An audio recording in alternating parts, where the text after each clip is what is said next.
Bonjour à tous et bienvenue sur la chaîne Shabbat chez Chaya, j'espère que vous allez bien.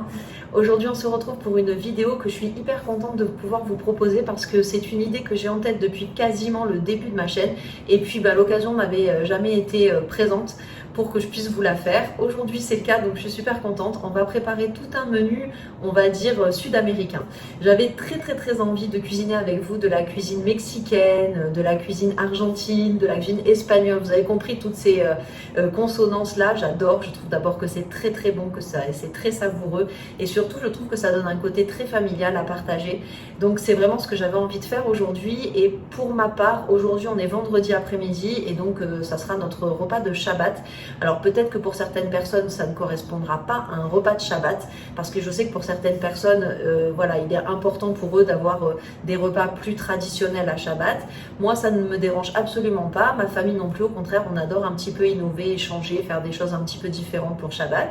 Donc c'est ce qu'on va faire, mais si effectivement en repas de Shabbat ça ne vous convient pas, vous pouvez tout à fait le faire à n'importe quel autre moment de la semaine, ça fera très bien l'affaire. Alors je vous explique, au niveau du menu, j'ai décidé de faire donc bien évidemment un guacamole. On ne peut pas se passer de guacamole quand on fait un repas sud-américain, je pense. Et donc ça sera pour ce que je vous propose en entrée. Ensuite pour le plat, je vais faire des fajitas au poulet et je vais faire également des empanadas à la viande hachée. Donc les fajitas c'est mexicain si je ne me trompe pas, les empanadas c'est argentin si je ne me trompe pas non plus. Donc voilà, c'est pour ça que je vous parlais d'Amérique du Sud.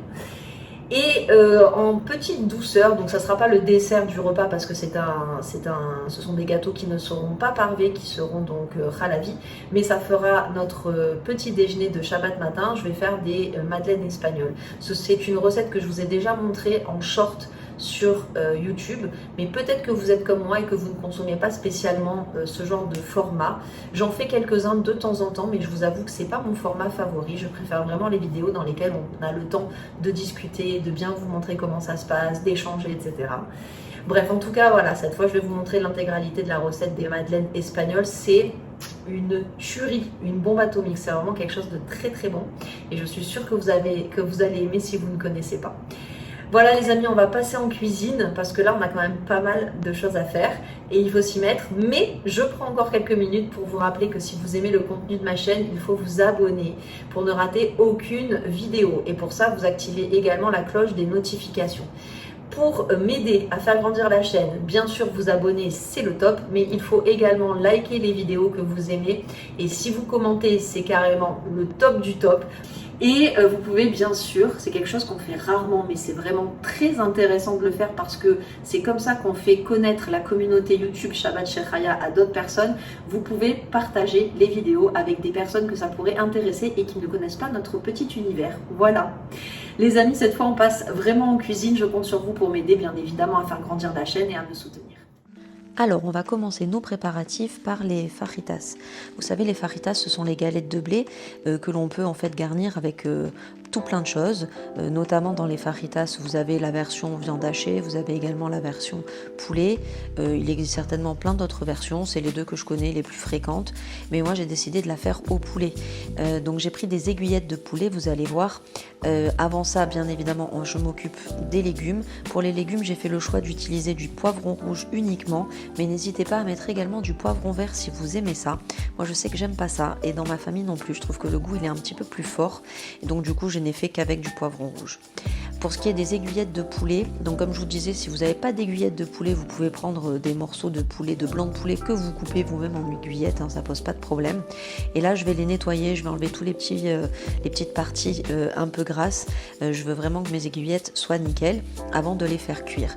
Et bien sûr on va utiliser tout plein d'épices, c'est ce qui va donner le bon goût à notre repas.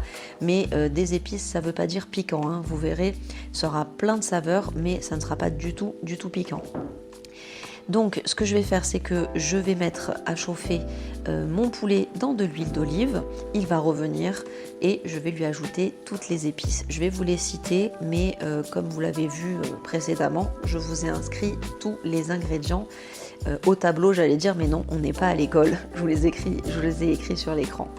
Donc on va mettre du sel, du poivre, on va mettre également du cumin, du paprika, de l'ail en poudre et de l'origan. De mémoire, je crois que c'est tout. De toute façon, on voit à l'écran ce qui s'y passe. Donc s'il manque quelque chose, je vais pouvoir bien le rectifier et vous le dire.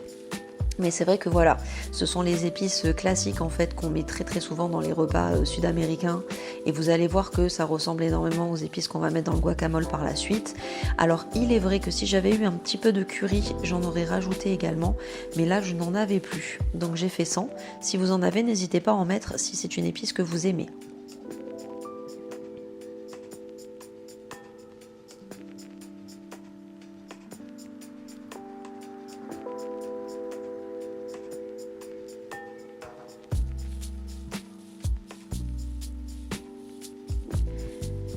Voilà, donc je laisse le poulet tranquillement cuire, et pendant ce temps je prépare une petite sauce tomate. C'est une boîte de tomates concassées tout simplement, à laquelle j'ajoute exactement les mêmes épices que vous m'avez mettre dans le poulet, et ça je le laisse mijoter tranquillement le temps que mon poulet cuise également. Ça fera très très bien l'affaire. Donc vous voyez, le poulet, franchement, il prend une jolie couleur, c'est vraiment déjà très appétissant. Alors maintenant, pendant que tout ça, ça continue de cuire, ce que je fais, c'est que je prépare tous les ingrédients que j'ai besoin pour faire les fajitas, parce qu'en fait, je vais tout simplement tout mettre sur la table et on les fera nous-mêmes au moment de manger. Comme ça, chacun mettra les quantités qu'il veut de ce qu'il veut. Mais j'aime bien faire une jolie présentation, donc je mets toujours, vous voyez, dans des jolis bols, voilà, pour que ça donne envie. C'est vrai que c'est quelque chose que j'aime beaucoup faire parce que je trouve qu'on mange également avec les yeux. Alors ensuite, pour notre deuxième recette, on va faire des empanadas, et cela, ça va être sur la base de la viande hachée. Les empanadas, j'en ai jamais fait. C'est la première fois que je vais en faire, et franchement, j'ai adoré faire cette recette. Je l'ai trouvée vraiment très bonne. Elle a fait l'unanimité dans la famille, donc je vous la conseille fortement. Alors au niveau des ingrédients, vous les voyez à l'écran, je vous les note également. Là, je vous montre les 2 pâtes brisées que j'avais dans le congélateur, que j'avais fait moi-même, et dont vous avez la recette dans une de mes autres vidéos également si vous voulez aller la prendre. Et pour les légumes, voilà, je vais couper du poivron rouge en petits cubes. Je vais faire de même avec un oignon rouge également, et je vais mettre à revenir dans de l'huile d'olive. Déjà les légumes, ça va être la première étape.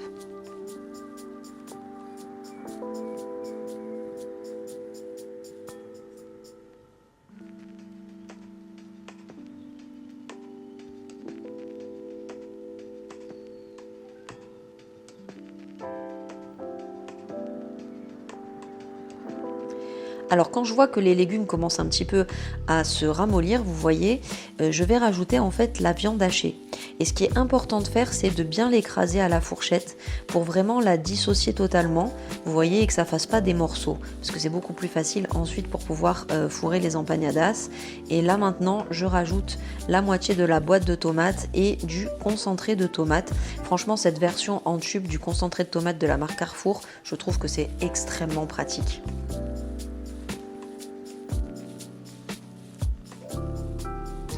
Et là on y va pour les épices. Alors je mets du poivre, je mets du sel, je mets du paprika également, et je mets, qu'est-ce que je mets d'autre? C'est tout, voilà, sel, poivre et paprika.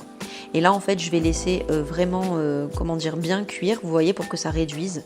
Et une fois que c'est réduit, voilà, je laisse refroidir, et je vais m'occuper pendant ce temps de la pâte.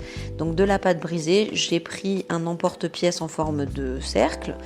Et voilà, je forme des cercles. J'en ai fait quand même pas mal avec la quantité que je vous ai montré. Vous allez voir, ça en fait plusieurs. Et la pâte, en fait, là, par rapport à la taille que j'avais de mon cercle, en fait, ils étaient un peu petits. Donc, je les ai un petit peu plus étalés et un peu agrandis, en fait, avec le rouleau à pâtisserie.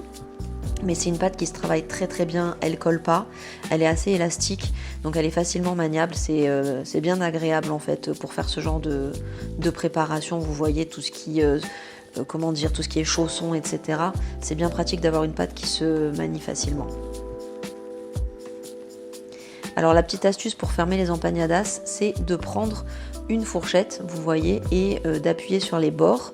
Et si ça fonctionne pas très bien, vous complétez avec vos doigts, mais normalement ça fonctionne bien. Voilà, ensuite, l'étape d'après, c'est de dorer un petit peu les empanadas. Donc j'ai pris un jaune d'œuf que j'ai coupé avec un petit peu d'eau. Et là, ça part au four, tout simplement pour une vingtaine de minutes. Alors pour ce qui est du guacamole, je suis vraiment désolée, mais toute la préparation en fait n'a pas filmé. J'ai oublié d'appuyer sur le bouton bêtement, donc c'est vraiment dommage. Mais je vais vous expliquer, c'est très très simple en fait. Vous prenez deux avocats, vous mettez du jus de citron et vous mettez toutes les épices qui sont inscrites à l'écran. C'est quasiment les mêmes qu'il y a dans les fajitas. Et vous écrasez et vous mélangez. Et ça vous fait un guacamole de folie. Vraiment, il est très très bon. Moi, je sais que dans ma famille, ils l'adorent. Mes enfants, quand je fais ça pour Shabbat en entrée, avec le reste des salades, c'est pas compliqué. Ils mangent rien d'autre que ça, ils adorent. Donc voilà, je vous le conseille, c'est vraiment très très bon. Pour finir, on va faire les madeleines espagnoles. Donc vous avez deux options. Soit vous prenez des moules effectivement qui sont déjà durs comme les miens et qui tiennent. Donc il n'y a pas de souci, vous n'avez pas besoin de plaque de cuisson. Soit vous prenez une plaque de cuisson si vous avez des moules en papier beaucoup plus fins. Donc pour la recette, c'est extrêmement simple. Je vous l'écris à l'écran comme les autres, bien évidemment. Et là, ce que je commence à faire, c'est de mélanger les œufs avec le sucre et je le fais au batteur électrique pour que ça soit vraiment mousseux et onctueux. Vous allez voir, ça blanchit en fait. Et c'est comme ça qu'il faut que ça soit. Ensuite, on va rajouter une des stars de cette recette, c'est l'huile d'olive, un peu de crème fraîche également, du zeste de citron, ça donne un super goût. Et puis après, voilà, c'est une recette totalement classique de gâteau. On mélange, on rajoute la farine, on rajoute également la levure, on mélange encore et puis on obtient une bonne pâte à gâteau et on n'a plus qu'à mettre ça au four. Et pour le temps de cuisson, c'est 25 minutes à 180 degrés, je vous le dis maintenant avant d'oublier.